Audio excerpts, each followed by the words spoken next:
കൈത്തറി സഹകരണ സംഘങ്ങളുടെ അപ്പെക്സ് സ്ഥാപനമായ ഹാൻഡെക്സിൽ നിന്ന് ലക്ഷങ്ങളുടെ റിബേറ്റ് തുകയാണ് വിവിധ സഹകരണ സംഘങ്ങൾക്ക് ലഭിക്കാനുള്ളത്.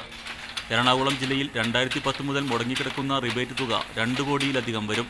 ജില്ലയിൽ 13 സഹകരണ സംഘങ്ങൾക്ക് സഹകരണ ബാങ്കിലും മറ്റുമായി 8 കോടിയോളം കടമുണ്ട്. സംസ്ഥാനത്തൊട്ടാകെ ഇത് 500 കോടിയിലധികം വരും. കേന്ദ്ര സംസ്ഥാന സർക്കാരുകൾ കടം എഴുതിത്തള്ളിയില്ലെങ്കിൽ അടച്ചുപൂട്ടേണ്ട അവസ്ഥയിലാണ് പല കൈത്തറി വ്യവസായ യൂണിറ്റുകളും.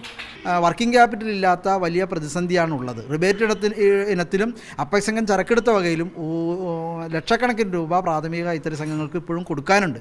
ഇത് സംബന്ധിച്ചുള്ള ഗവൺമെൻറ്റിൻ്റെ ഭാഗത്തു നിന്നുള്ള സഹകരണമാണ് ഏറ്റവും പ്രധാനമായിട്ട് വേണ്ടത്. കൈത്തറി തൊഴിലാളികളുടെ കടം എഴുതിത്തള്ളുന്നതിന് കേന്ദ്ര ടെക്സ്റ്റൈൽ മന്ത്രാലയം 3000 കോടിയുടെ പാക്കേജ് തയ്യാറാക്കിയിരുന്നു. 500 കോടി രൂപ സംസ്ഥാനത്തിന് അനുവദിക്കുകയും ചെയ്തു.